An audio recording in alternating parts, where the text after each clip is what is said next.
Glad to have us. Glad to have you with us. And good evening for others. Yeah. Good morning. Hi, Richard. Thank you for waking up early on a Sunday morning. Oh, you don't know what that personal cost was.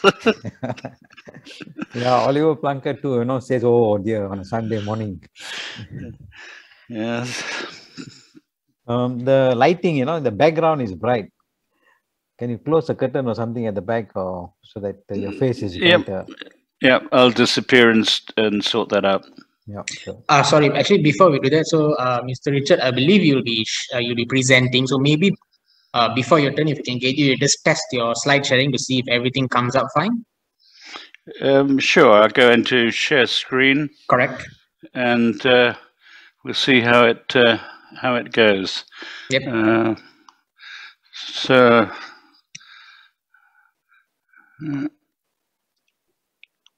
Right, share screen, and I want to pick on that one.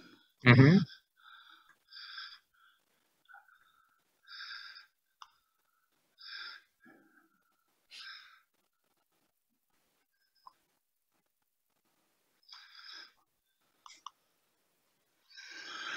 Okay. So not the full slide. Half the slide is missing. Okay, now it's okay. Yeah. All right. And then if I go through the slides, it's fine. Yeah, we can see. Yeah, it works. Yep. Okay, I'll stop the share for the moment. Yep. So I stop it for you. Thank you so much. I think our other speaker with a presentation is not in yet. So yeah, looks like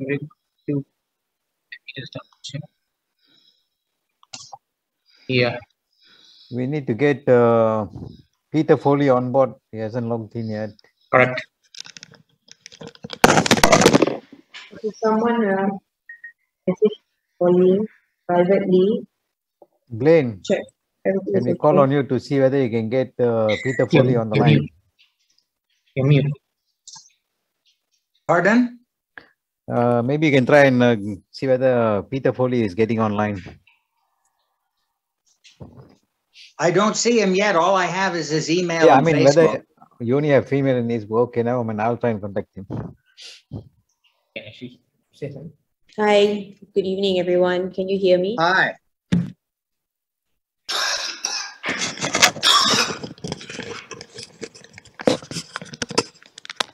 Okay, so just a quick update. I'll be handling the Zoom call for today. We'll also be sharing this live on Facebook after this, the live streaming.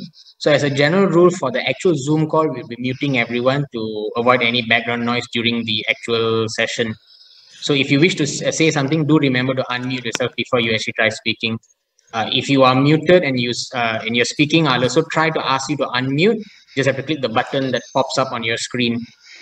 We have a few videos that we'll be sharing later. We also have a few PowerPoints that we've already tested so far. So right now, I think everything looks good to go, except we're just waiting for one more speaker for the actual session. We should be starting, I think we can start on time at about 4 Malaysian time. Good evening, everybody. Hello. Hello, Jakita. Hi, Blaine. Hi, Naren. Nothing. How are y'all doing? Okay. Glad You? to hear it. I'm fine, thank you. Just trying to Wish avoid we the could COVID. all be together. Yeah, we're all trying to avoid the COVID. Yes. Nathan, yes. Richard here. Yes, Richard. I've changed the background lighting. Is that better? Yeah, it's better now. Yeah. Good. Okay.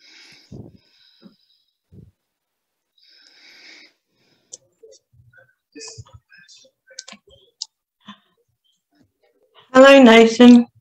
Hi. How are you? Good to have you. I'm fine, thank you. Good. Yes. Thank you for having me.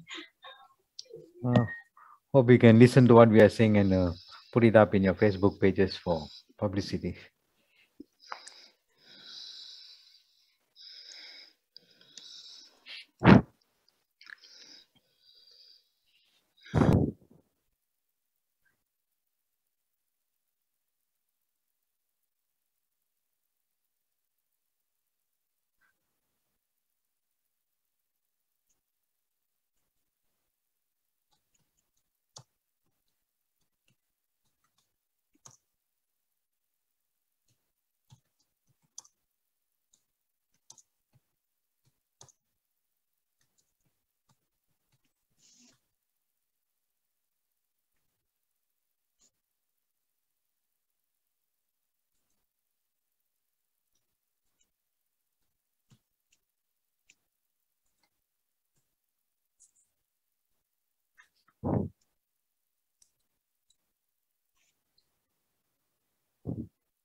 Patrick, feel free to play some background music if you want. It's very quiet. It's too quiet. Okay, I'll just play something lah.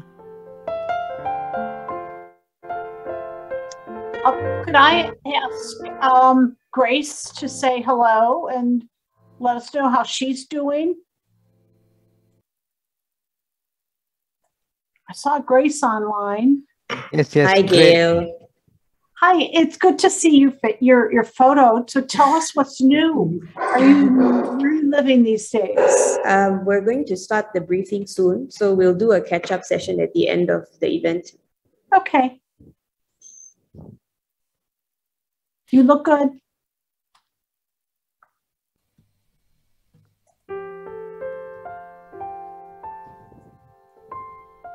Very good to see you, Grace.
Thanks for joining, Peter.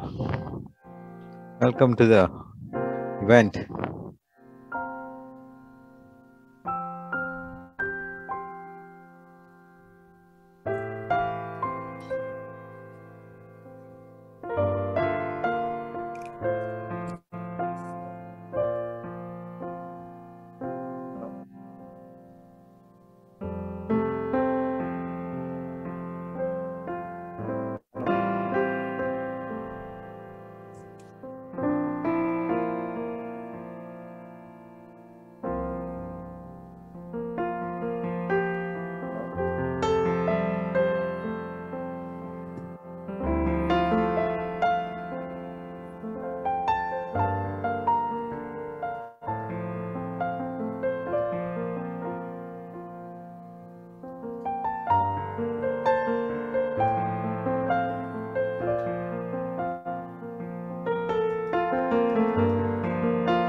Okay, everybody.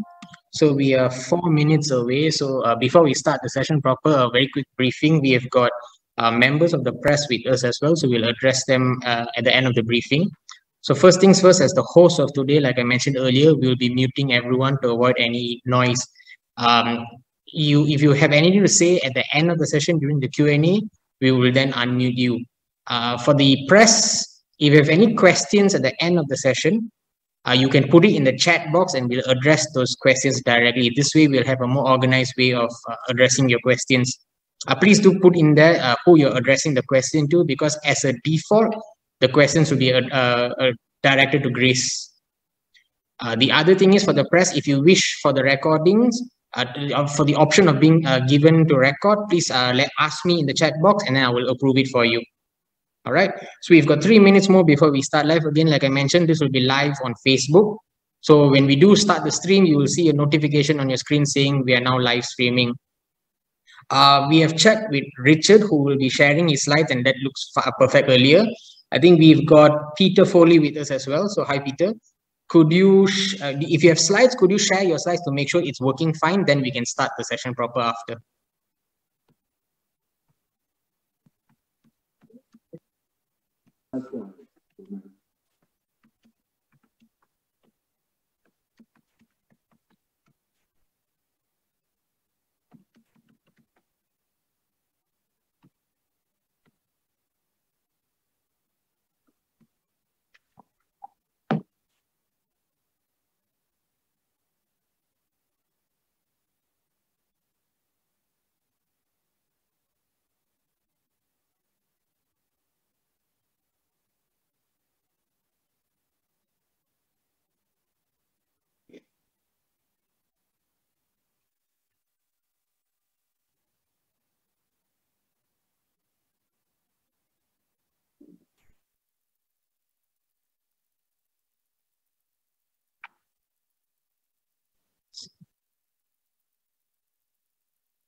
So again, Peter, here, so if you can just test your slides, and if it's okay, I think we can start our live streaming after that.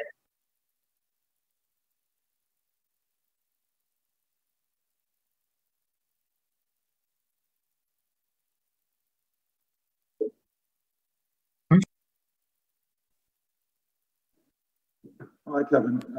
Yes. Oh, you don't have slides to share. All right, understand. All right. So with that, in 1 minute's time, we'll be starting our live stream. Let me just give the press the access. We've got a few more that are joining us.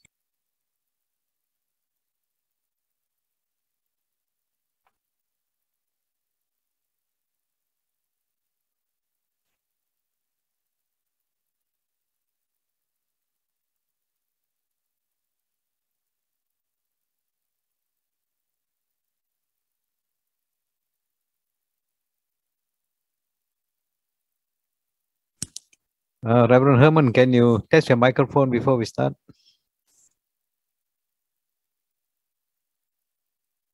Hi, everybody. Can you hear me well? Is it loud enough? Yes, loud and clear. Thank you. Good.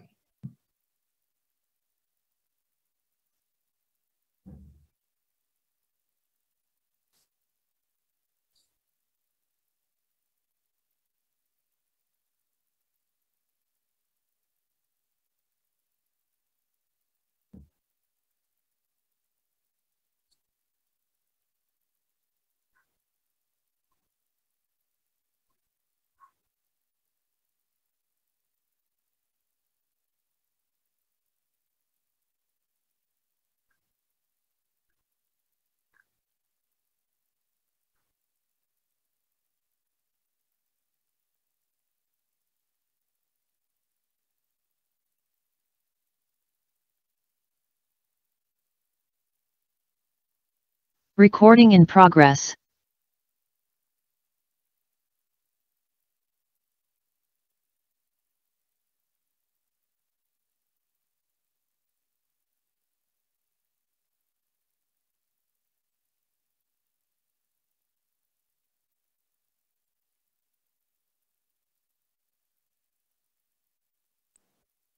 Okay, everyone. So we are currently live streaming on Facebook. So we will start the event now. So I'll pass it over to Grace to start.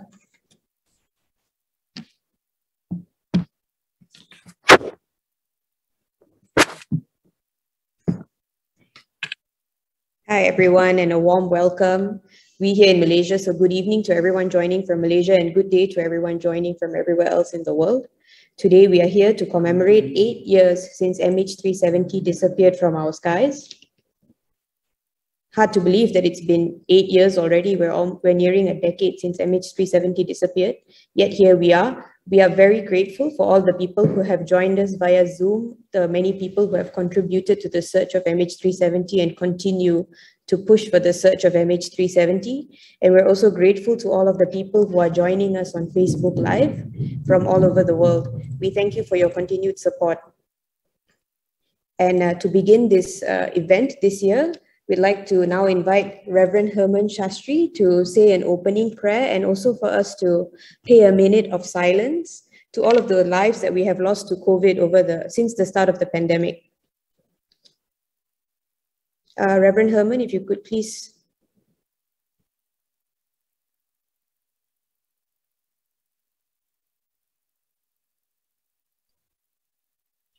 Can you hear me? Okay, I invite all of us to just keep silent. And as we begin to say our prayers, we want to embrace each other, all those who are still searching, all those who are still hoping, and all those who want to continue to keep faith as the search continues for MH370.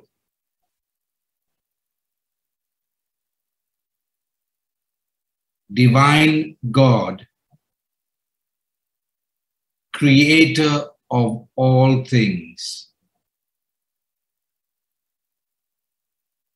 we pray at this time in the silence of our hearts that you lift our spirits by your all-sufficient power, your ever-shining light, your everlasting light, your heavenly joy and your perfect peace.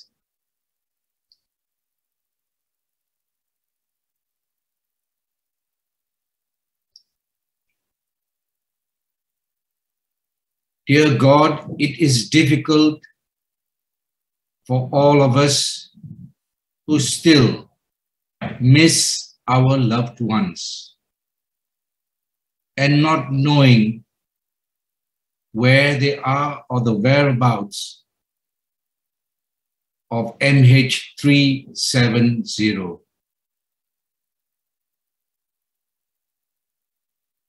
In our hearts and minds, there is a desire to get to the truth. But sometimes it seems so overwhelming. And we shake our heads in dismay. And even sometimes we wonder what the point is for us to continue with great faith and hope to lead the path that can bring closure to this whole ordeal. So now we ask that you would guide us and help us and strengthen us to seek ways to light candles of hope, however small, through our words, our deeds, and our prayers, so that we continue in embrace of each other and that we continue to hold the faith in spite of the pain that we feel in our hearts. So we come to you, remembering those we dearly miss, our loved ones.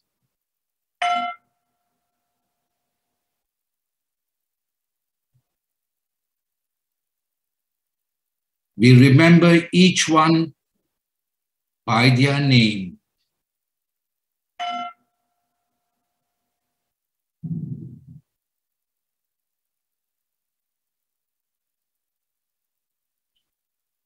We place them under your divine presence.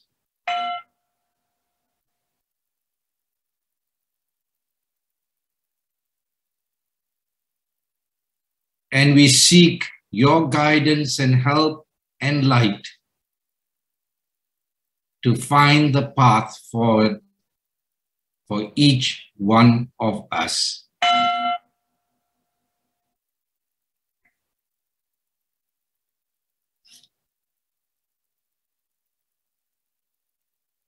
Blessings to all the families affected. Blessings to all who help us in the journey. Blessing to all who keep faith, light a candle, and trust that one day there will be closure.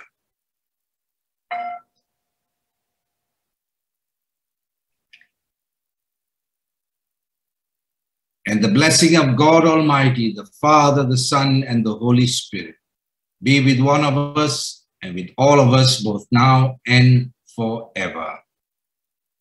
Amen.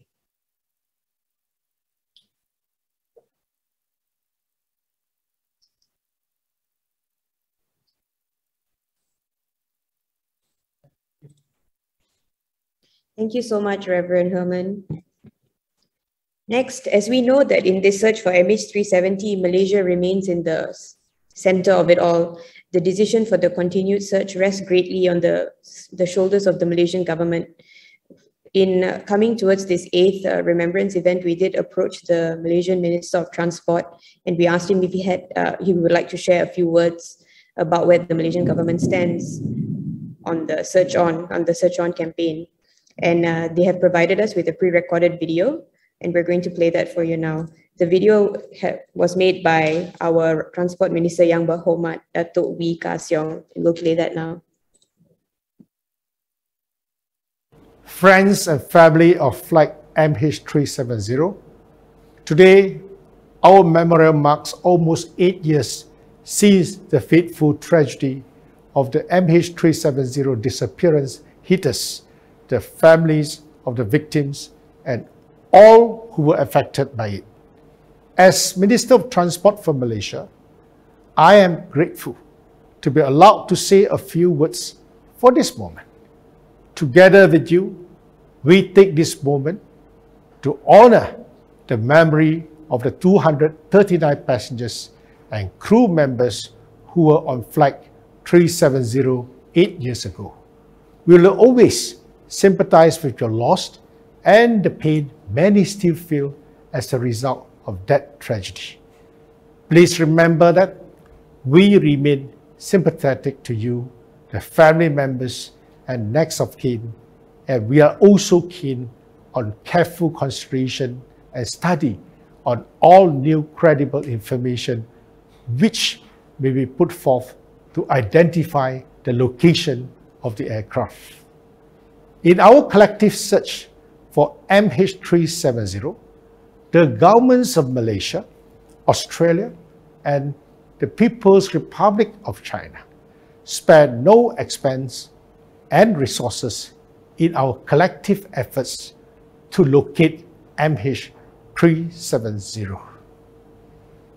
For 2 years, we scoured 120,000 square kilometers under a tripartite cooperation between Malaysia, Australia, and China.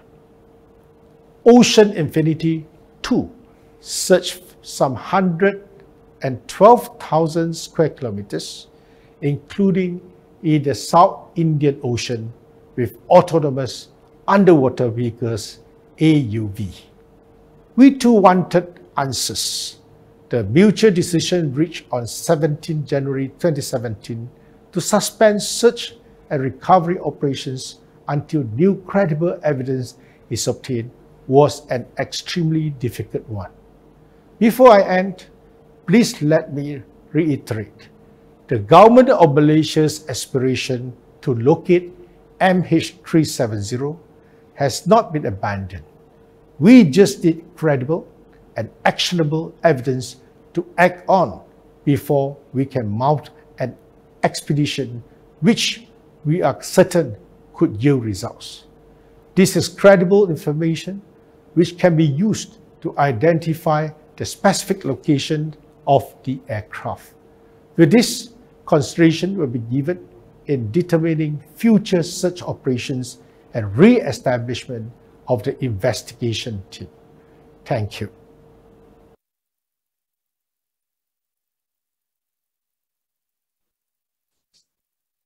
That was the video from the Transport Minister of Malaysia. And we're hoping that we're able to somehow open a dialogue with them in the near future to speak about the potential of another no cure, no fee search.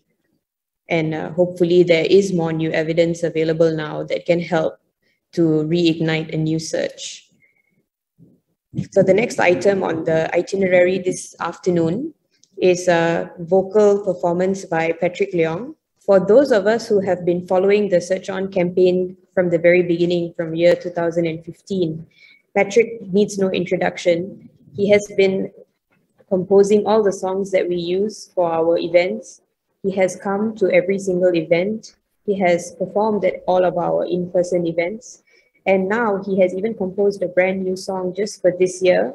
And he's going to perform it live now. So we'll be hearing, all of us who are watching this event now will be hearing it for the first time.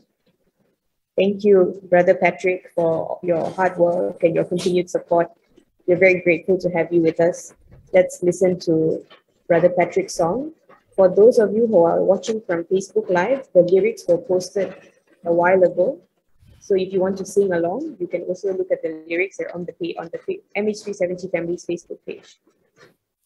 Thank you so much, Grace. And the song itself and the lyrics speaks of the continued message, to search on for MH370.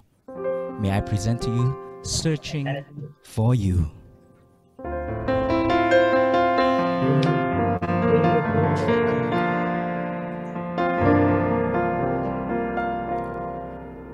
Years, the tears won't ever stop, will never change my love for you. Will be a lifetime in me, remembering you. Always, always, always.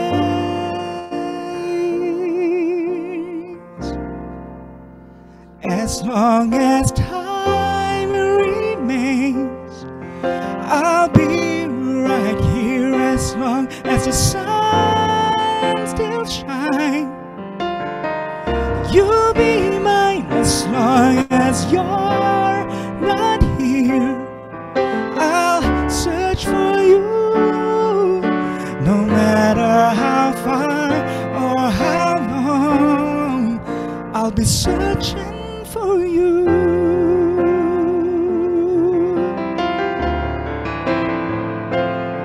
For you.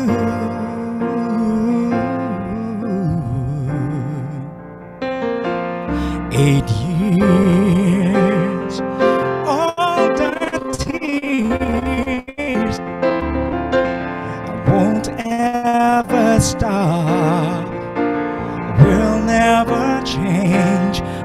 my love for you will be a lifetime in me, remembering you always, always, always.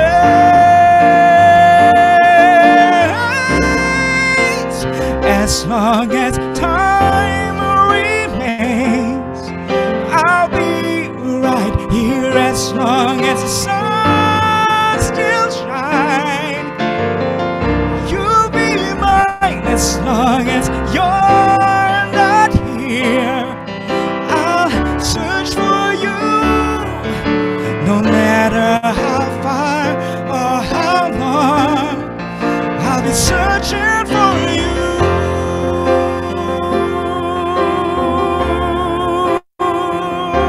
Search on, search on, searching for you.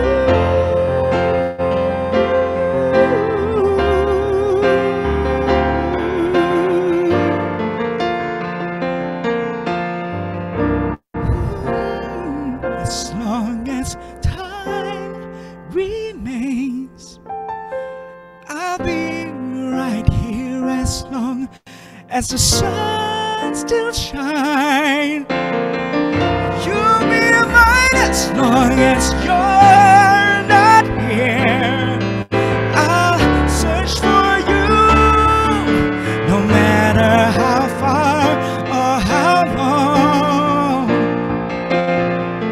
I'll be here when you need to come home.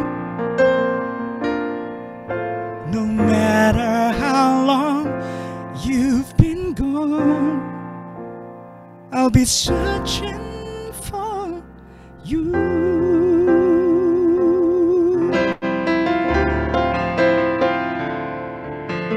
MH370, we are coming for you.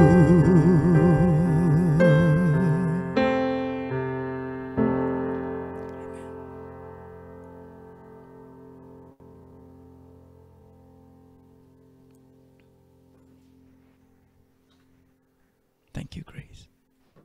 Thank you so much, Brother Patrick. It was so beautiful. All of Patrick's songs always make me to tears. Always very touching. Thank you so much.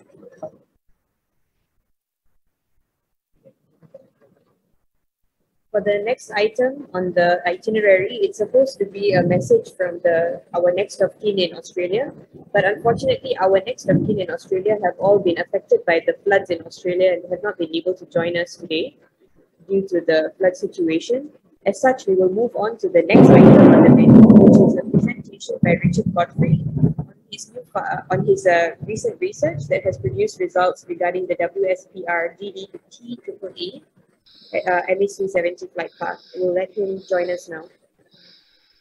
These are the latest developments in the search for MH370. Thank you, Grace, and hello to everybody. Allow me to start on a personal note. I mentioned the last time I spoke to you at this event 2 years ago that I lost my sister in a car crash in the French Alps. I was able, with the help of the police, to visit the crash location. I was able to fly the body of my sister home to England, and we were able to have a funeral with the family and friends. I am very mindful that you are not in the same position that I was back then. You do not know the crash location, and you're not able to have a funeral or memorial for your loved ones. So I feel very much with you and join in the prayer and the song that we have just heard. what I would like to do is to bring you up to date on the latest in our work on trying to locate MH370. I will share my screen so that we can see what I presented to you last time.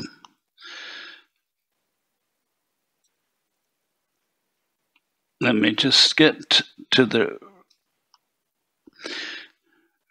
So when I spoke 2 years ago, I presented this flight path of MH370.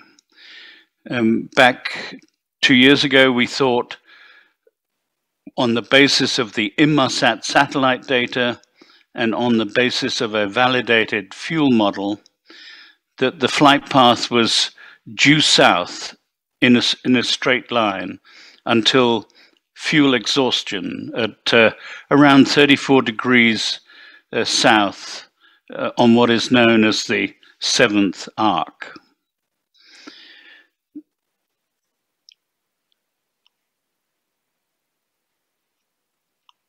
Sorry, Richard, sorry to just bother you. Your screen has frozen. Could you maybe restart the slides? Okay, let me just see if I can stop the share and start again.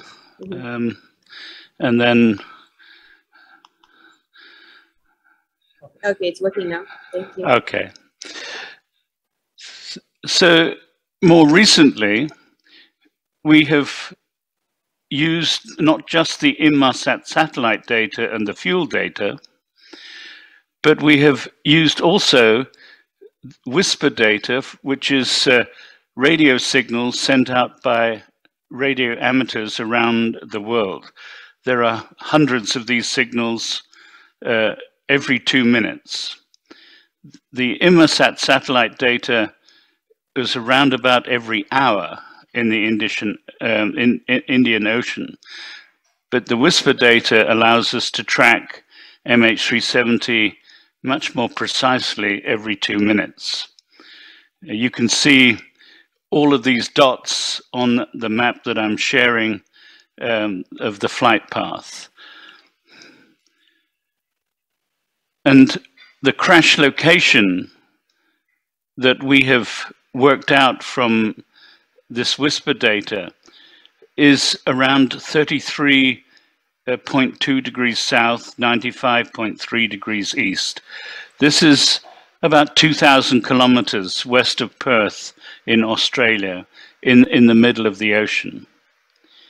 It also is the location that a number of oceanographers, there are 7 studies by different oceanographers that come to the same location, in particular by Professor Charita Patiarachi of the University of Western Australia. And it is very encouraging to me to see the Inmarsat data, the fuel data, the oceanography data agreeing with the whisper data. And these are 4 independent data sets. One interesting thing about the flight path, apart from the fact that it was not a straight line due south, was a holding pattern around the waypoint Pakra off the coast of Sumatra. A holding pattern for 22 minutes, and it is interesting to ask the question why there was a holding pattern. Was there some communication going on? Was the pilot checking whether he was being followed? Or was he just biding time to work out his next move? The flight path using whisper meets all of the arcs which are determined by the Inmarsat satellite data. So it matches the 1st, 2nd, 3rd, 4th, 5th, 6th, down to the 7th arc. And that is an important fact, that the data matches up. But how does this whisper work? This is the debris that we have found in the Indian Ocean, which I mentioned earlier. Charita Patiarachi came to the conclusion of 33 degrees south. And now, with this whisper data, what we have is hundreds of signals, radio signals, crossing the globe. And when these radio signals cross the path of an aircraft, it is possible to detect changes in the signal level and in the frequency. And we can then use these signals from various radio stations which intersect at the point where the aircraft is to be found, and then we can track the aircraft all the way across the Indian Ocean. And we are about to publish, we published the flight path at the end of last year, and we're about to publish a new paper explaining in detail exactly how this technology works. And we believe that this is credible new evidence, and we encourage the authorities to go back and search again, because the way we will finally validate this whisper technology is by going and finding MH370. Thank you.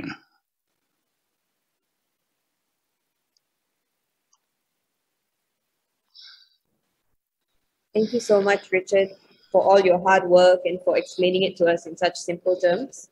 We're hoping that the government of Malaysia and all of the interested parties pay close attention to your research, and that it is what we are waiting for, and we hope that it makes the mark for this X marks the spot that the Malaysian government keeps talking about, that gives them the impetus to start the search again. Thank you so much. Thank you, Grace.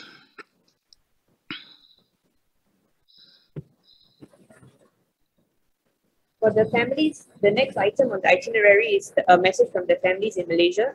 There are several family members here in the Zoom call. I would like to ask if anyone here would like to say anything. I saw Jaquita, YY, several other people.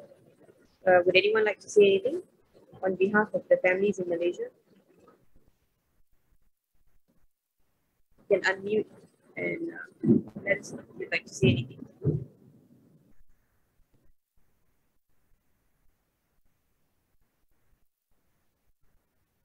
Hi. It's been 8 years, coming to 8 years. I wouldn't say that it's been easy, because it's still fresh in our heads what happened 8 years ago. I'm listening to our transport officers speak just now. I don't know how much more better that is what Grace just said. X marks the spot, then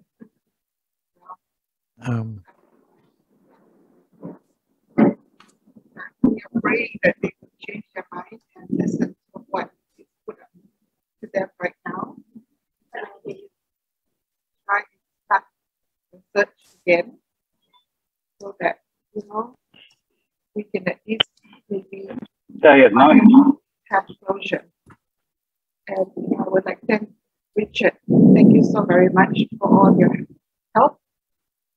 And hoping that, you know, the government will listen now and let us finally have closure.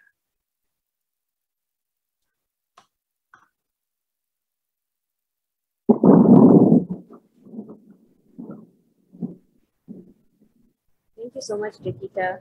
It was a bit hard to hear you, I think, because it's raining very heavily where you are and where I am as well. But thank you so much. Anyone else from Malaysia like to say anything?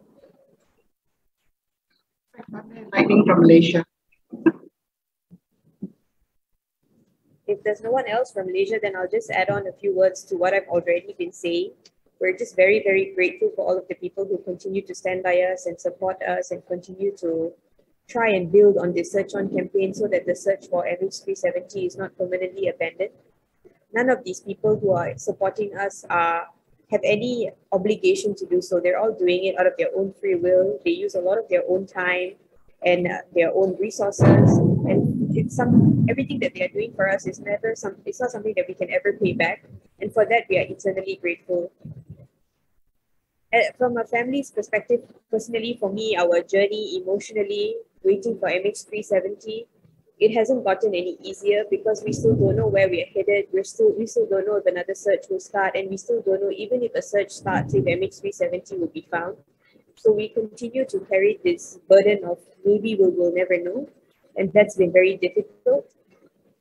For me, especially on a personal level, we still have all these questions that remain unanswered, even though it's been almost 8 years.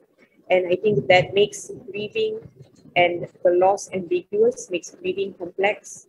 And that's something that we have talked about over and over for the past 8 years. But what is more important than our grief, our loss, and our need for closure is the fact that finding MH370 will answer many questions that are of great importance to the international flying community, and in fact, the flying community in general.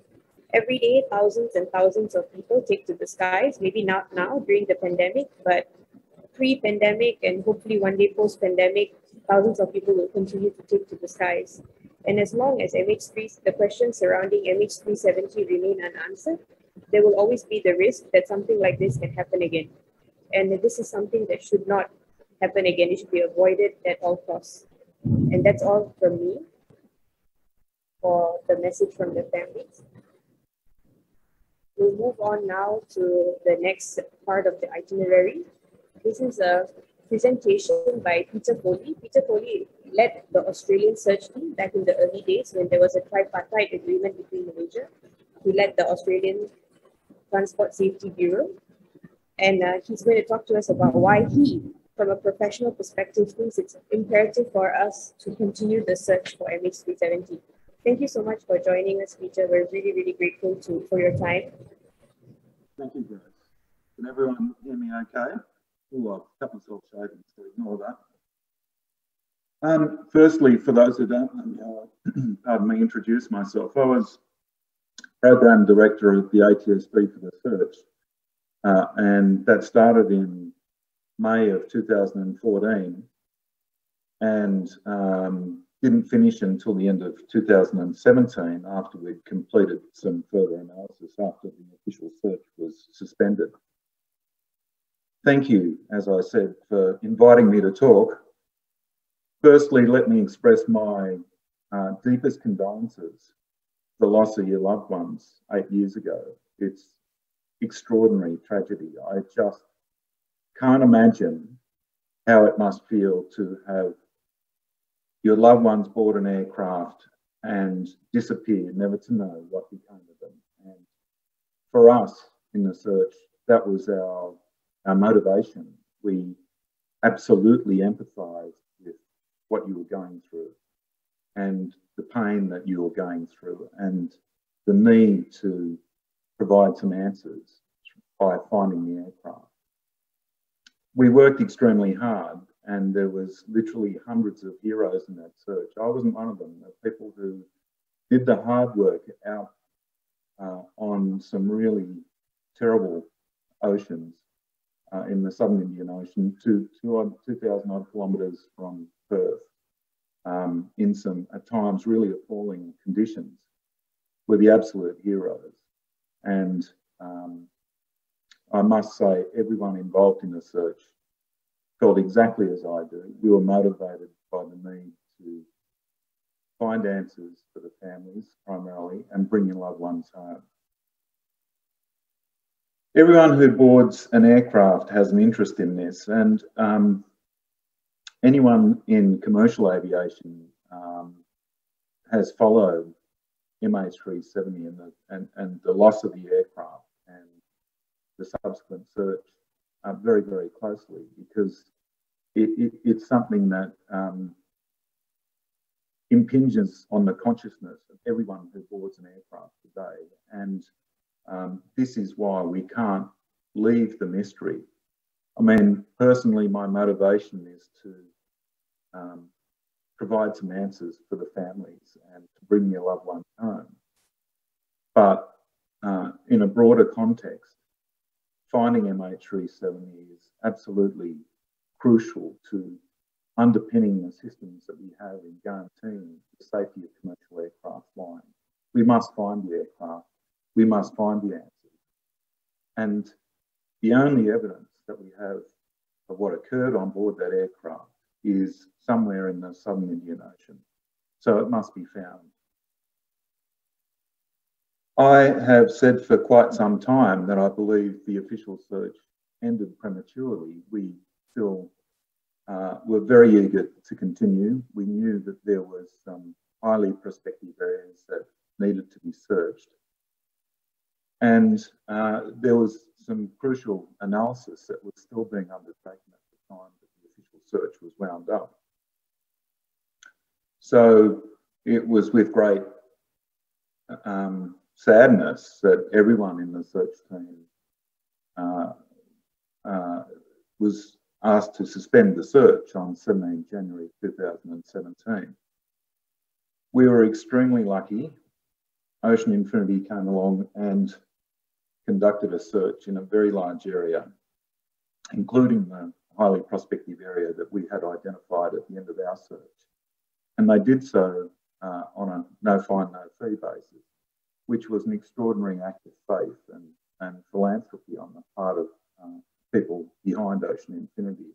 Extraordinary. But they used a system which is far more efficient than the systems that we had available to us at the time. MH370, the search that they conducted was the first time their system had been used, and it was far more efficient and therefore far more cost effective. And while in combined, we searched 230,000 square kilometres, and for the most part, it was very, very thoroughly searched. What remains is somewhere less than 100,000 square kilometres for where that aircraft could possibly be. This is only a single search season using Ocean Infinity's search system. 100 good days of searching in the southern Indian Ocean will guarantee success. And while Richard's area is a great place to start, I urge everyone to think about the continuation of the search to the point where we can absolutely guarantee that we'll find that aircraft. And absolutely guarantee that there'll finally be answers for 239 families. Let me also point out the responsibility for finding MH370 lies with the Malaysian government. They are the state of registry. There is no need for the Australian government or the Chinese government to agree to a new search. The first search by Ocean Infinity was a decision made unilaterally by the Malaysian government. They can do so again and propose even similar terms, no fine, no fee.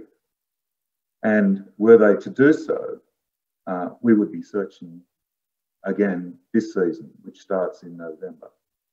It would be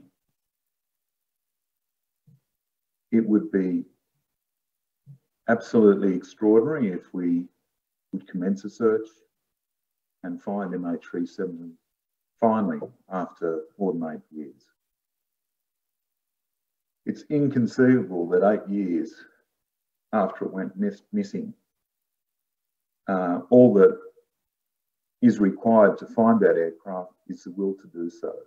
There is no risk for the Malaysian government if they agree, once again with Ocean Infinity, a no fine, no fee arrangement.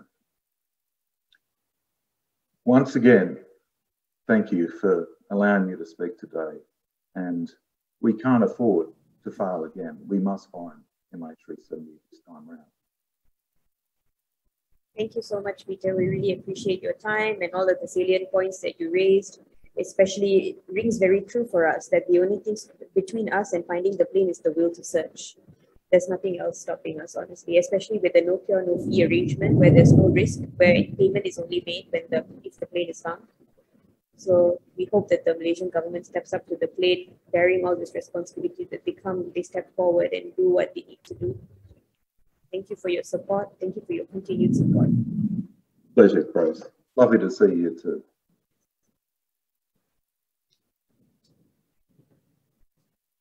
For the next item, we had Ghislain Waterlos from France, our next of kin from France. He had joined us earlier, but due to some technical difficulties, he's unable to rejoin now.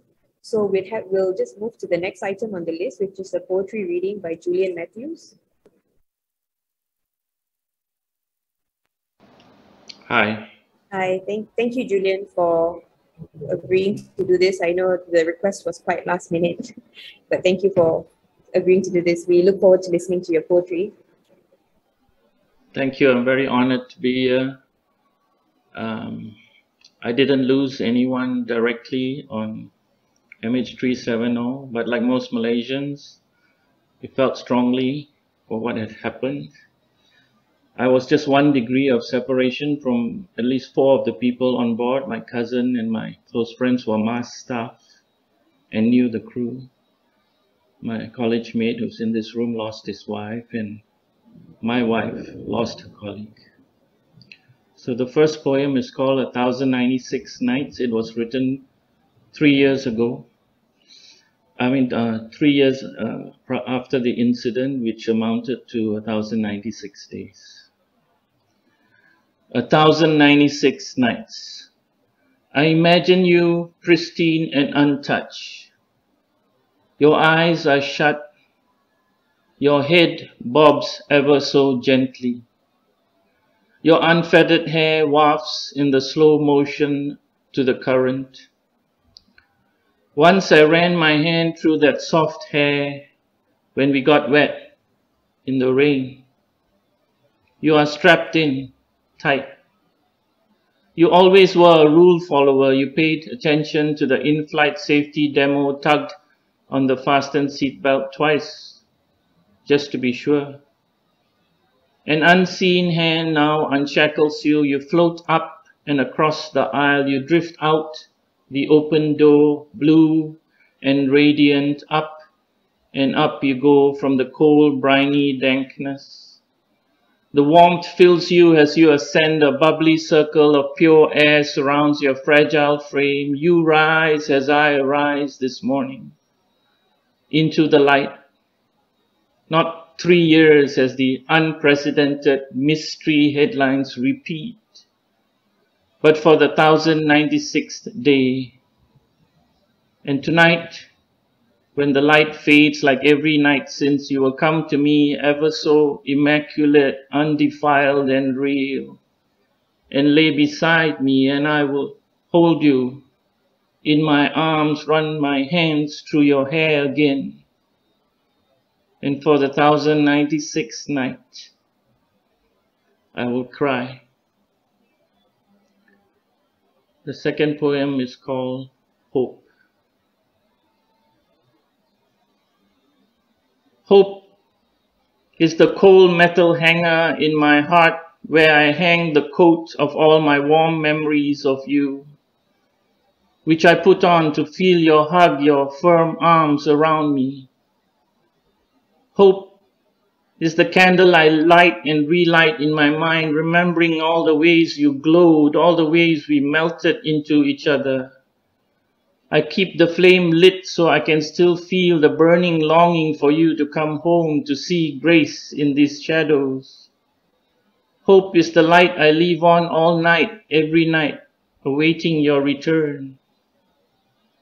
Hope is a kite on the high wind. I hold on to this unfurling string, unwilling to let go, even as you get smaller and smaller in the distance in the blue sky. I shade my eyes as you merge in the lap of the light. Hope is stubbornly willing this line between us will never ever snap. Hope is the ship you last boarded, waving your goodbyes from the handrails. Hope is me waving right back at you, port side, my arm hurting as it gets heavier and heavier, and you further and further with the passage of time. Hope is your silhouette in the horizon, bobbing on this sea of heartache. Hope is the salty tears I cry on nights like these that could fill the ocean between us. Hope is this piece of the broken plane I found on the beach that you may have brushed against lightly as you walk down the aisle. This drifted debris I hold in my trembling hands. Hope is placing my ear against it, cheek against shard to listen to your message within. I dreamt again of you last night. Like the 1,000 dreams before, you grinned cheekily, your eyes smiling as you stepped through the front door. I asked you, demanded, where have you been? And you reached out, pressed your palm against my chest, my honeycombed heart, and replied calmly, sweetly, here, always here, my love. Hope is knowing that is true. Hope is awakening to that truth. Hope is the only home I know. End poem. Thank you very much. Thank you for having me. Thank you so much for sharing your beautiful words with us. Thank you for your time and for joining us. Next on the itinerary, we have the pre-recorded message from the families in China. They've also joined us here today on the Zoom call. I'd just like to check China. Hi, everyone. Hello. Hi. Is there anyone who would like to say something before we play the video? Yang Hui, would you like to say anything before we play the video? So as you know, Jiang Hui wrote us a big speech in Chinese. So I'm worried about the maybe you don't understand Chinese. So I would like to read by English. It's okay? Yeah, sure. Go ahead. Okay, right now. The speech prepared by Jiang Hui. So I just read it and translate it into English. Okay. Like this. Dear participants, ladies and gentlemen, we are MH370 Chinese passengers family member. MH370 vanished has been 8 years. We have waited for the truth of MH370, and the painful tears has been dried. In the past 8 years, some of our Chinese family members had not waited for the day of plane found and left this world. But no matter how long no matter how long time and long as the plane and the relatives can't be found, will never give up. After Malaysian government stopped the searching, there isn't any further information. But the WSPR technology studied by the British scientist Richard Godfrey was recognized by the Australian Ministry of Communication search team. The search opportunities finally appeared. We have once again strongly calling, please ask the Malaysian government to resume reward searching and do as long-term enforcement mechanisms. Our Chinese family is willing to support for the establishment of this reward fund. Moreover, further, after 2018, we have never seen the interim report from the Malaysian government. We learned through the Chinese Ministry of Foreign Affairs that Malaysian Ministry of Transport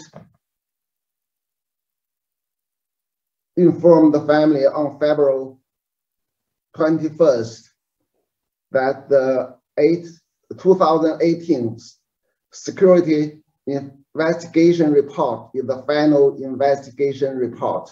We feel that it's an action of stealing the beam and changing the column, which violates ethos requirement to issue an interim report every year, and it's an irresponsible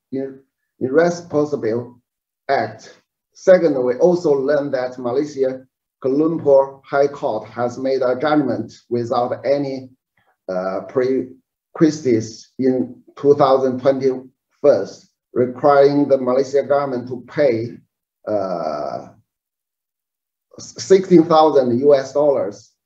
We hope that the Malaysian government will pay assistance as long as possible and unconditionally to the families of the 9 Chinese passengers who have not yet resettled. We also have to call the Beijing Court of China to conduct an interim immediate judgment of the passenger family in Beijing as soon as possible. In the past 8 years, most of the compensation, which is not to reconcile the family, did not get a penny, which caused the families into a difficult situation, even no money to see doctors. This compensation is also the source of funding our family members to set up a search fund. Again, we call on Malaysia Airlines. Your promise, physical assistance has not been implemented. Let our family members self-funded response is irresponsible. Refusing to pay the proceeding compensation is irresponsible. It is to push them into a depressed situation. Finally, on behalf of the Chinese passengers family member, thank you to the passengers today. Thanks to the Malaysia family members to organize the event. Thanks to family members of all countries for this joint efforts. Thank you, Richard Godfrey. Thank you, Peter Foley. Thank you to the Ocean Infinities. Thank you to the attention and support from media. Finally, we still want to call no search, no fund. Searching must be going on. Chinese family members, thank you. Thank you so much. The next 15 from China. Would you like me to still play your video?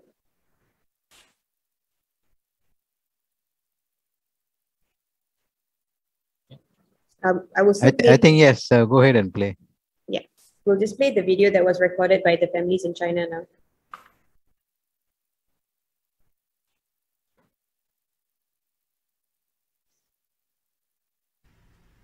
各位参会的女士们、先生们，大家好，我们是中国 MH370 乘客家属。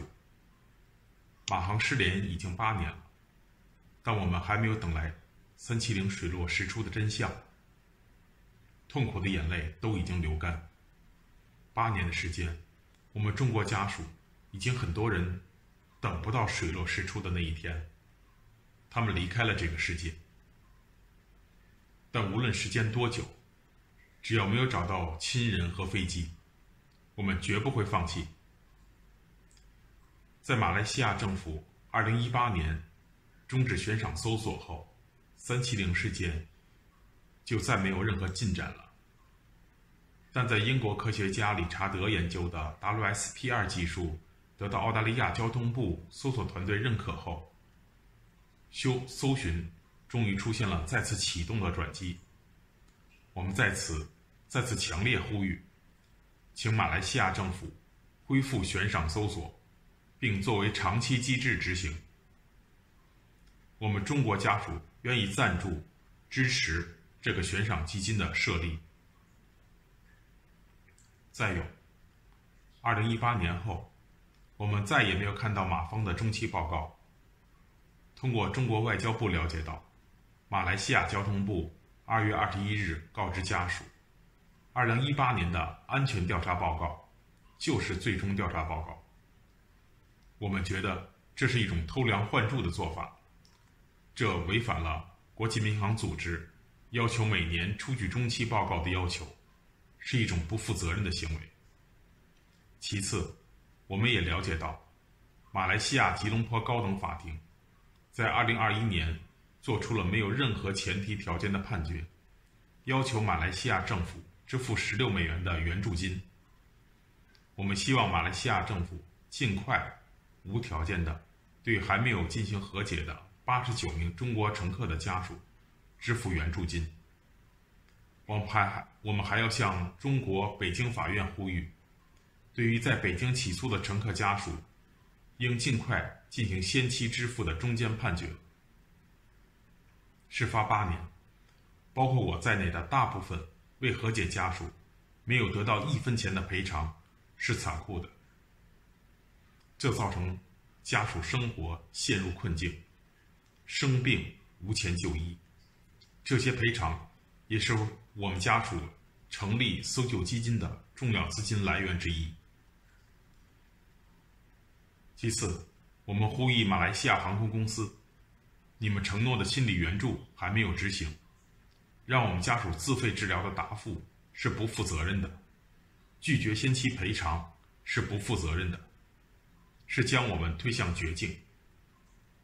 最后，我代表中国乘客家属感谢今天参会的各位，感谢马来西亚家属每年辛苦操办这个会议，感谢各国家属共同做出的努力，也感谢理查德先生，感谢彼得先生，感谢海洋无限公司，也感谢所有媒体对我们的关注和支持。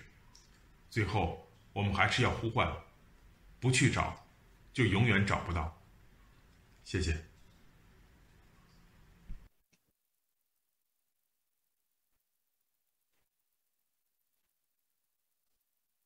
Thank you to the NOK in China for your effort and your time in sending us the video, and thank you for your message as well, which resonates clearly with all of us here today, that the search should go on, that without searching we can never find the plane. Next, we have Oliver Plunkett, the Group CEO of Ocean Infinity.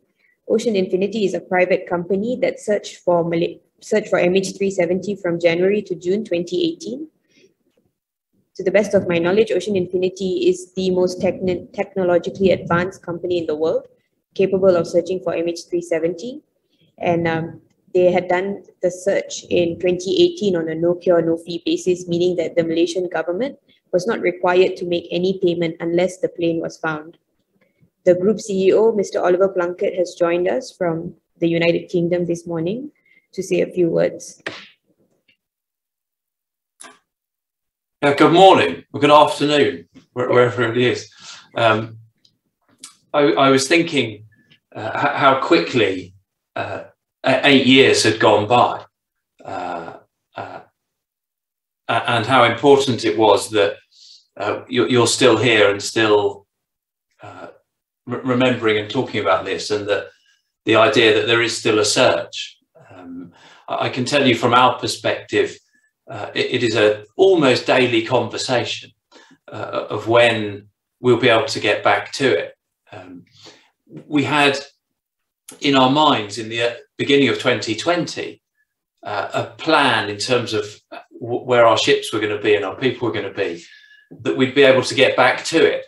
And obviously the world changed a bit in the beginning of 2020, and the last couple of years have ultimately that's not been possible. For us, though, it was the catalyst for quite a material change in how we've organised our business and what we're doing. I've made some really brief slides just to give you a flavour of what we've been doing over the last couple of years, and I'll explain why that's relevant and how that ties into thinking about doing the search again. Let me see. Notwithstanding, I'm in charge of a super high-tech company, I'm not very good at being in charge of my own technology. So let me see if I can make these slides work.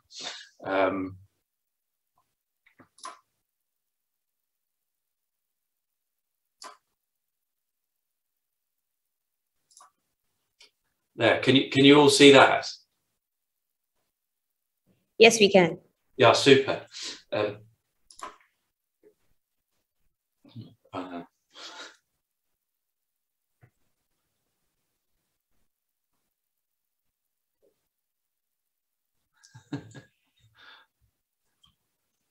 Hopefully that's a picture of that says robotic vessels.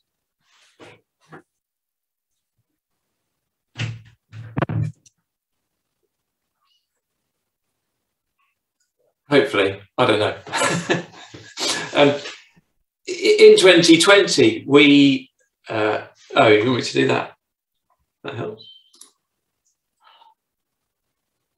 Can you see those now? Yeah, so Oliver, if you can click on the bottom and the top left, the display settings, you see on your screen, display settings on the top left. Oh, yeah. Let me just, okay, so can you go to duplicate slideshow? There, how's that?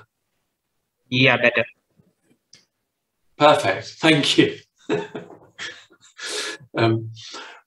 We employ an enormous number of very, very intelligent people who understand technology in a way that I don't. So in 2020, we found ourselves with the vessels that we had, and Seabed Constructor, which was the vessel we used for the search in 2018, and realised that that wasn't the future and that we needed to change our business. And what you can see there is the first two of what will now be 23 robotic ships. Those two there are 78 meters long and are capable of being operated with no people, entirely remotely. The significance of these two ships is that they're currently being built in Vietnam. The first one, which is the one on the right-hand side, is about to go in the water for the first time. Those and the rest of the fleet that follow on behind it are, all things being well, and those guys in the yard, of course, were impacted by COVID the same as the rest of us, will be ready for us to use at the beginning of 2023. If I flick forward just to give you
that little video shows you our control centre, or the first of our control centres in, that one's in Southampton on the south coast of the UK. We'll end up with others around the world, but that's the location that those ships that I showed you the photo of are going to be operated from, or certainly eventually that's the plan that they'll be operated from. Between now and then, they're capable of or need to have a light crew in order for us to all the NOK into the basically into the waiting room for us to catch up with each other. Us to go into the waiting room to catch up with each other. For the operation of the AUVs that we'll use to do a search. The point really is that for the last couple of years, as we transitioned through COVID, we've taken that step in technology and invested even more heavily. At the same time, we've not forgotten, as I say, the search for MH370 is almost a daily topic of conversation on one level or another. And the team have been doing two things. One is thinking about where we would search in 2023. And the second is reviewing the data from the original search to make sure that you know, there was nothing that we missed. It is hard, perhaps, to comprehend the scale of the task and the size of the area we're searching relative to the small size of what we're looking for. Subsea search is difficult. So looking back through the data again and again to check that we didn't miss something is perfectly right. Let me explain to you what this picture shows. Towards the top in the middle, there's a yellow dot. That's a search box based on the work that Richard's done. And we've been in close contact with him, and the guys have reviewed that work. The red spot reflects a sort of centre of where we might search based on the work of other people from the independent group. And our view, I suppose, is more simplistic, and it says, look, the work these guys have done is credible, sensible, and worthwhile focusing on. But we're not going to only search the immediate areas. If we're going to go there, we'll do both, and not only that, but put a buffer around it all, so that you end up with all of the space to the left and the right of that seventh arc filled in. Don't worry, the point at the bottom about 92 days is only for a reference to give the number of AUVs. So the guys have been working, thinking about it, and we've got a plan. The point now is to say, for the first time since the early 2020, we've got clarity on the plan for where we'd search. We've got clarity for the availability of our assets, and therefore we're in a position to sensibly re-engage in the conversation and say to the Malaysian government, look, we're ready to go back and carry on. We'll, of course, approach it on the same basis as we did before, which is, you know, as Grace says, that kind of no win, no fee. And so hopefully, all being well, we will be in a position to go back in early 2023. There's a lot of work for us to do to get the ships ready, for the guys to carry on doing the planning, to talk to the government, to get ourselves organised. Hopefully we'll enjoy the same support from the Australian authorities as we did last time. These ships are different. They're probably the most modern cutting-edge ships in the entire world. And one of the things we're dealing with is the regulatory framework for a ship that can be driven with no person on board, because it doesn't exist. So we'll need the support from the Australian government to operate too. But it is our hope and desire to be back carrying on the search at some point in certainly the first half of 2023.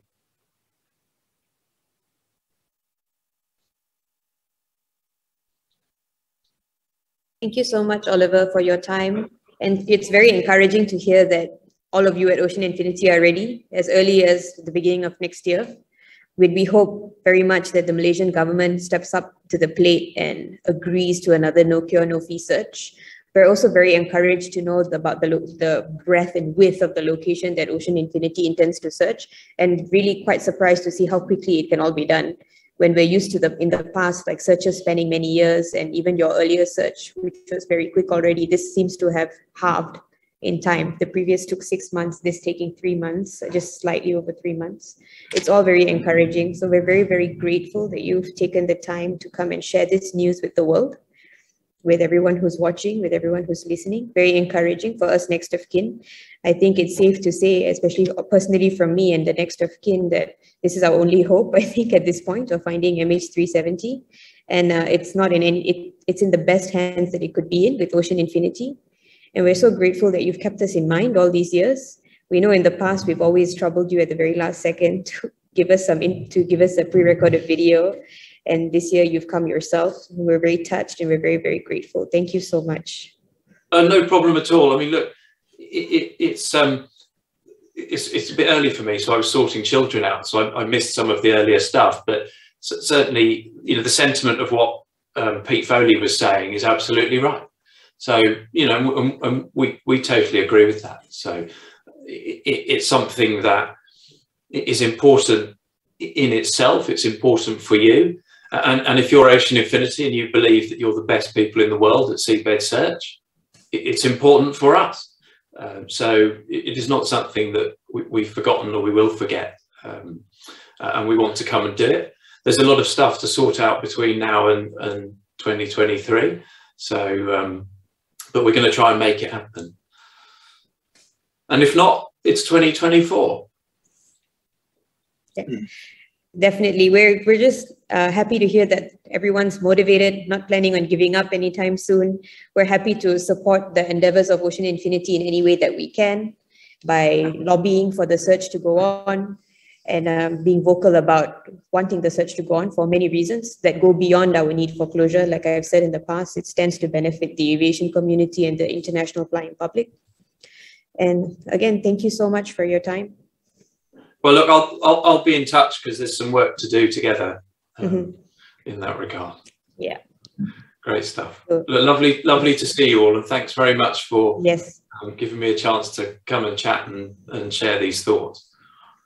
Thank you so much.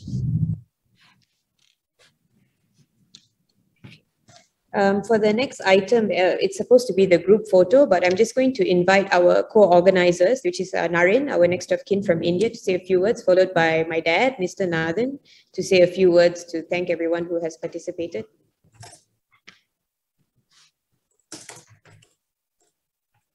All right, so this is unexpected, but I'm happy to take the 2 or 3 minutes to just first of all greet everybody who joined us today on this call at this event on Zoom and on Facebook Live. It's an opportunity to also see, meet and greet families of the MH families. So it's a pleasure to be here. Every anniversary has been significant and it's been painful, and it's also been a moment of hope for all of us. It's been painful because it is it's a sharp reminder of the loss that we have had to endure. And you know, it's a revisit of the times that we have been through, which has not been easy. It's also been an occasion for us to remind ourselves of unfinished business, which is to do with the search and the investigation. And we believe that it's not over till it's over. And we do believe that one day we will find the plane and one day we will have answers.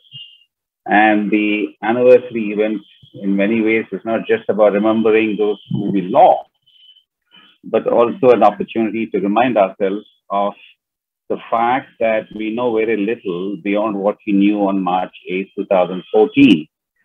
So 8 years have gone by and we know far too little yet about what happened, why it happened, why the plane disappeared, and what might have caused it or who might have caused it. And it's absolutely important for us to find the answers. And so it's my hope that one more time, we will recommit and rededicate ourselves to this search.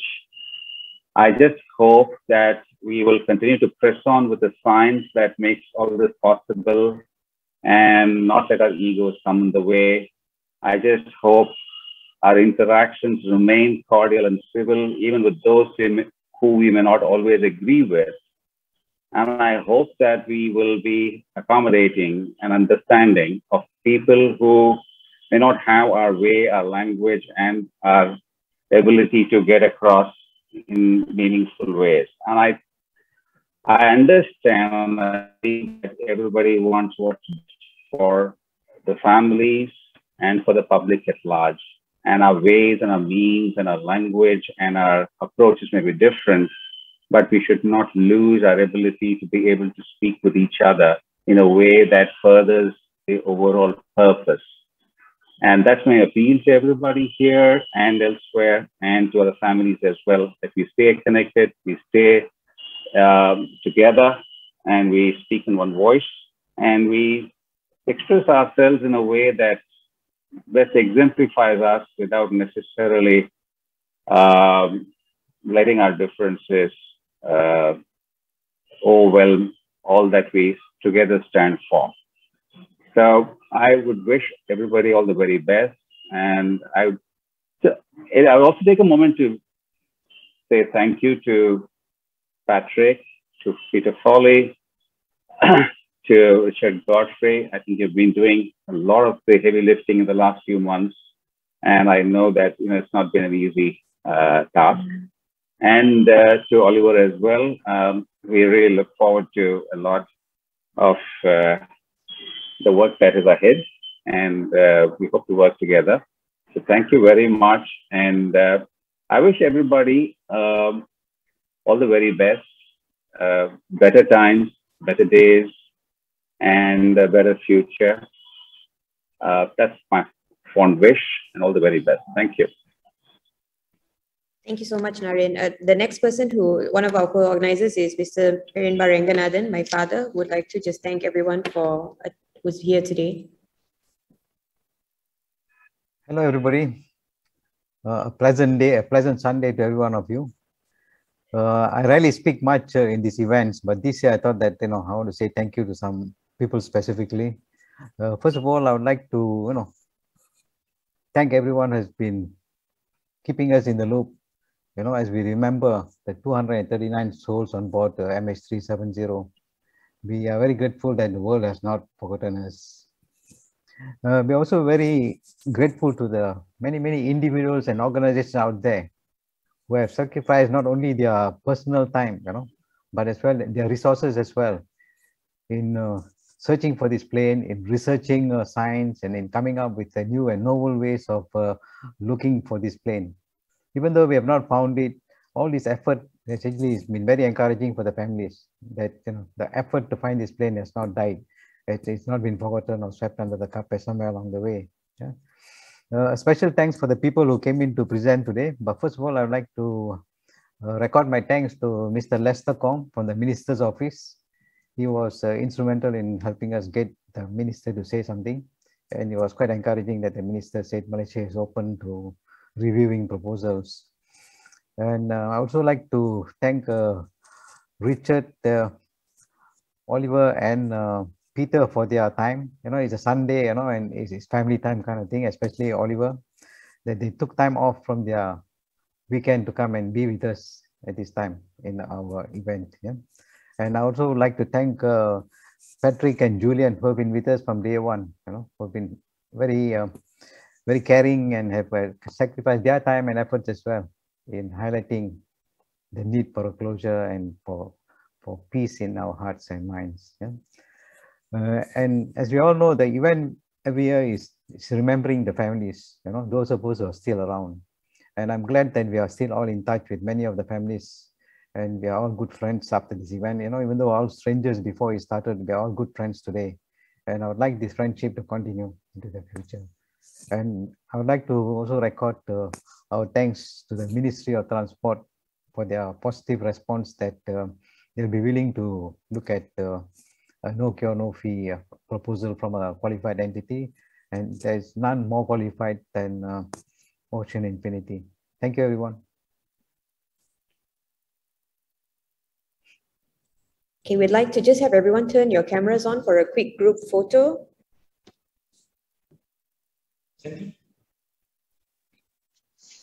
Does everyone have their cameras on?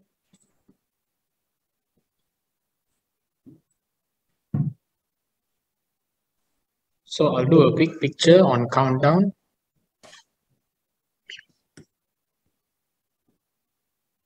Right, so I'll give you another second. For anyone else who has not turned on your camera, you can do so. So we'll be snapping our picture on 3, 2, 1, and all right. Thank you. Okay, so we're now opening the floor to questions by the press or the attendees. If you have questions for a specific person, please type it in the chat box. Please tell us who is the question for and what the question is.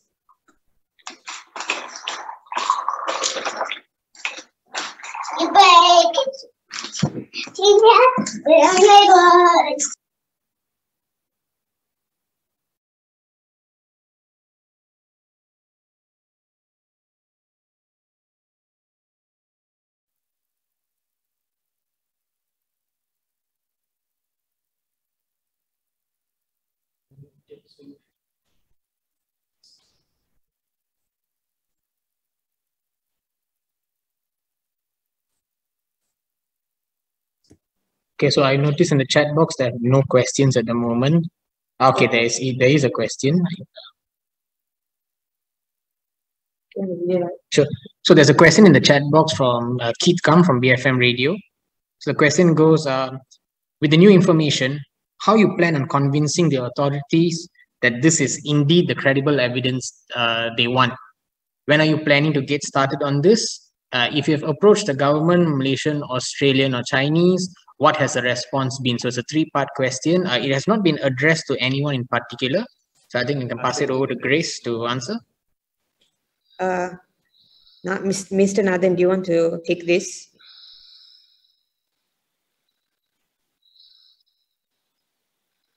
Sorry, you have to unmute yourself, yeah?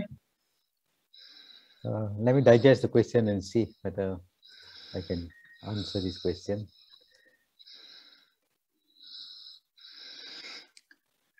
We as NOKs, are the most unqualified people to do all the scientific analysis. There are many highly qualified people out there. We have people in the Malaysian government. There are some people who are knowledgeable. We can always turn on to ATSB and the Australians to help us out. And the international community itself is out there to give their verdict on anything new that comes up. At the moment, the Whisper technology is the latest that we have heard from Richard Godfrey. There are some people who are all for it. There are some who think that is not a viable technology. But what matters is the person who wants to search. In this case, if Ocean Infinity wants to go and search, it is up to them because they are spending their money to go out there and look for the plane. So they can decide where they want to search, how they want to search. We should be open to the fact that they are willing to search and accept that offer, and we only need to pay if the plane is found. So I don't see how Malaysia can lose or anybody else can lose on an offer like this. And Nathan, Richard here. Just to add to what you were saying, and I completely agree with your view, we are sharing all of our findings in various papers publicly on our website, as well as with the authorities in different countries. We've been very encouraged. The Australian authorities not only supporting our research, but also analyzing our findings, and have decided to go back and look again at the data that has been collected in previous searches. That's very encouraging. We will be publishing in the next 2 weeks a further paper. I fully accept that there are a number of skeptics of this new technology. That's, I think, normal with every new technology. But we invite everyone to review our work, and encourage that there are a number of professors and academics in different universities in the UK and in Australia and in China who are looking in detail. So I think that we should allow the time for that review. But as Oliver pointed out, and they are open to search a wider area. They have the technology to do that. And I think it's just key that the authorities agree to the search. Keith, thank you for your question. I'm just going to summarize what everyone has said. So basically, it's not really for the next of kin to convince the government whether the information is credible or not, because personally, we don't have the expertise. But I think what we are trying to say is that if you look at the surrounding circumstance, the evidence surrounding the findings and what we have available to us now, and the fact that the ATSB in Australia is taking it seriously, the fact that Ocean Infinity is taking it seriously, the fact that many experts are taking it seriously, this means that evidence that we have, or the new research that we have, is credible. So, and that should be enough for the Malaysian government. And we plan to, of course, try and get a meeting with the Transport Minister to try and speak to them. And of course, we will also work together with Ocean Infinity to basically lay the plans so that they can start their search as soon as possible, as soon as practicable. Can I just add, I always thought that the need for credible evidence was really to make sure that it wasn't a waste of time, and that there was some basis to go and do the search and not keep going and keep people's hopes up when there was no real hope. So for me, in terms of thinking how would I approach the conversation, it would almost be on the basis of saying, look, here's a good reason. Some really smart people have looked at the evidence again, found some new ways of looking at the evidence, some new information, some new data, and they think it's worth, they think it's worth doing. So rather than being particularly worried about the expression credible new evidence, I think we need to remember what that was really trying to do at the time that the minister said it. And I think what he was really saying was, look, this is really important. So we don't want crazy theories and hopes up for no reason and wasting time, rather than there needing to be some completely new science based on something we'd never heard of before. That's how I've thought about it, and that's how I think we would approach it. And certainly the work, Richard's done, the work others have done, for me, is enough to say, look, we're prepared to go back on that basis. We don't think it's a waste of time, and we don't think we'd be getting people's hopes up unnecessarily. Thank you so much for your answer on that. We have a follow-up question here from Keith again. This is addressed to Richard. So earlier you mentioned about skeptics. So what do you think people might be skeptical about here? Well, I think there are two issues raised. One, the question, well, we've searched that area before. My answer to that aspect is it's very difficult terrain, very rugged. There are canyons and volcanoes, the ridges and cliffs. So it may have been missed. There's a small window that we may have missed it previously. Another skepticism comes from the fact that this is Whisper is new technology. But it's built actually on a long history of similar technology. There were patents taken out by companies like Airbus and Hensoldt back in 2005, 2010, 2013, using radio signals, using TV signals, using GPS signals to try and track aircraft.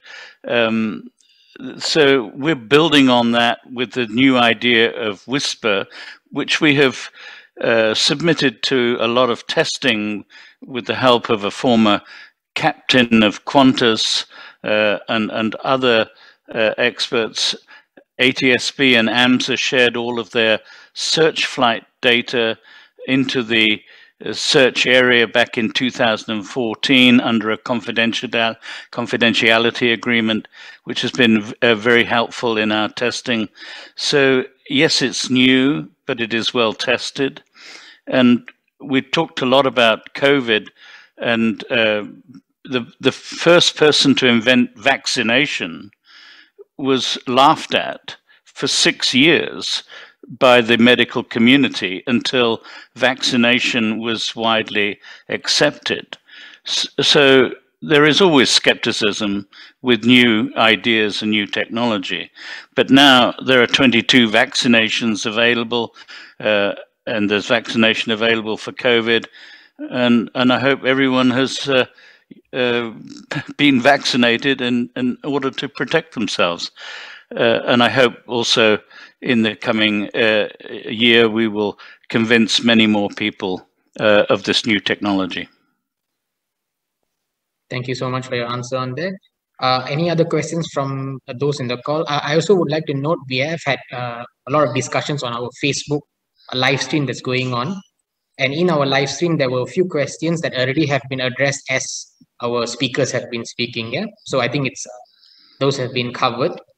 So a final round of questions from the press. Any other questions?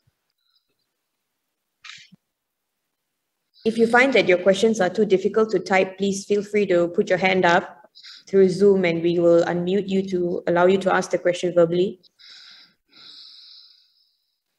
Questions are also open to other participants and to the next of kin.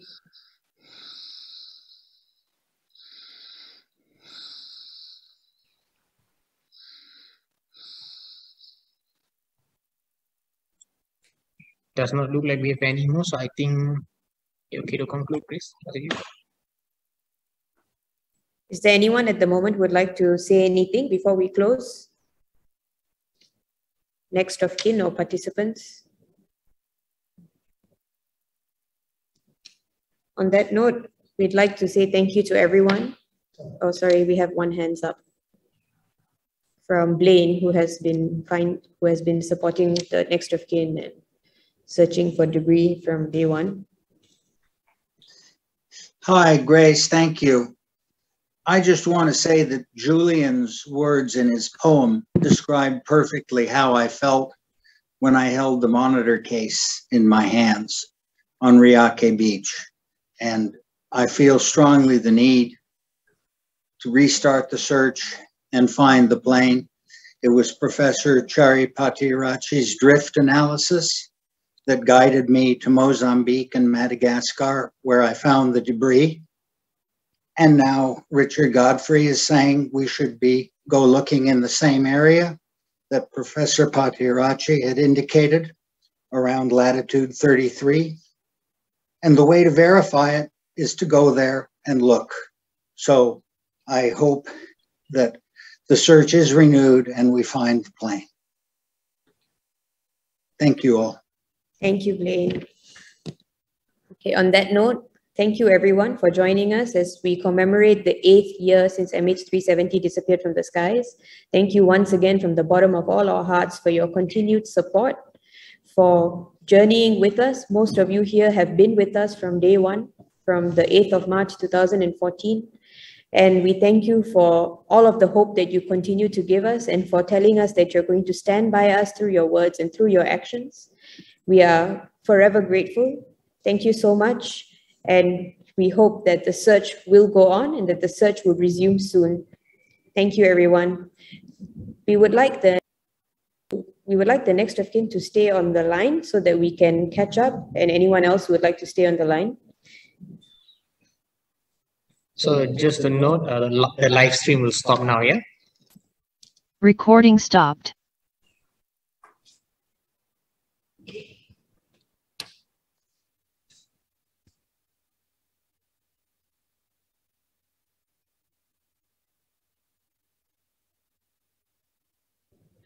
We will be moving the